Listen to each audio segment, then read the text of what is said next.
जय श्री राम। आइए आगे सुनते हैं। जब पुष्पदंत ने रचना की शिव महिमन स्तोत्र की, तो कल तक हमने सार रूप में सुना कि कल्याण कार्य सुंदर ही होता है। अब सुनते हैं आगे।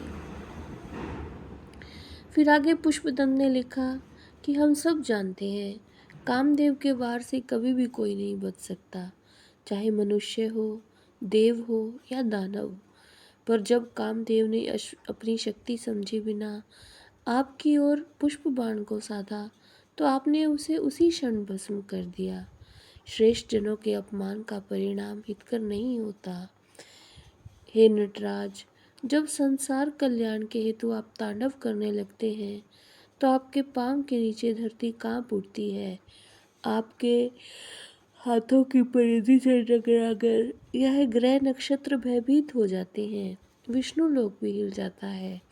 आपकी जटा के स्पर्श मात्र से स्वर्ग लोक भी व्याकुल हो जाता है।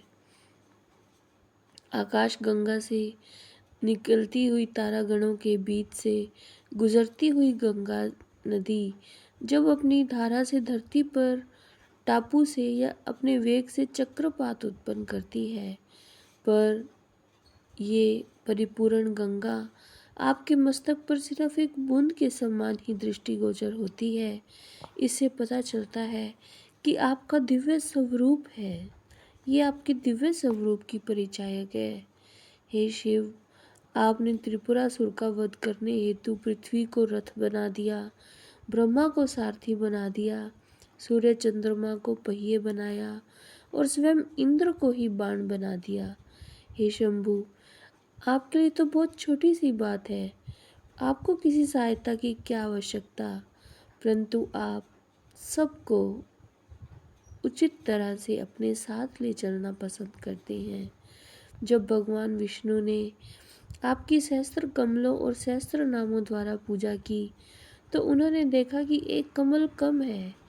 तब भक्ति भाव से हरि ने अपनी एक आँख को कमल के स्थान पर अर्पित कर दिया, और यही अदम्य भक्ति थी विष्णु भगवान की, जिन्होंने सुदर्शन चक्र आपसे ले लिया, और भगवान विष्णु संसार की रक्षा के लिए इसका उपयोग करते हैं।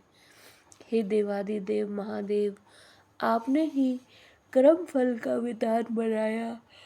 आपके ही विधान से अच्छे कर्मों तथा यज्ञ कर्म का फल प्राप्त होता है।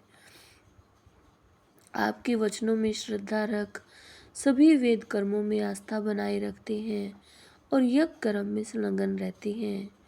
हे प्रभु, आपने यज्ञ कर्म और फल का विधान बनाया। जो यज्ञ शुद्ध विचारों और कर्मों से प्रेरित ना हो और आपकी अवहेलना करने वाला हो, उसका परिणाम अहितकर ही होता है। इस महायज्ञ का उदाहरण दक्ष प्रजापति के महायज्ञ के अलावा और कौन हो सकता है। दक्ष प्रजापति के यज्ञ में स्वयं ब्रह्मा पुरोहित बनकर और अनेक देवगण और ऋषि मुनि सम्मिलित हुए, फिर भी शिव की अवहेलना के कारण यज्ञ नष्ट हुआ।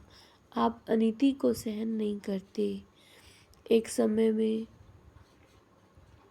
जब आपने व्याघ्र रूप लेकर धनुष बाण लेकर ब्रह्मा की ओर कूच किया, तो आपके रौद्र रूप से भयभीत ब्रह्मा आकाश दिशा की ओर भाग निकले। आप सब कुछ जानते हैं।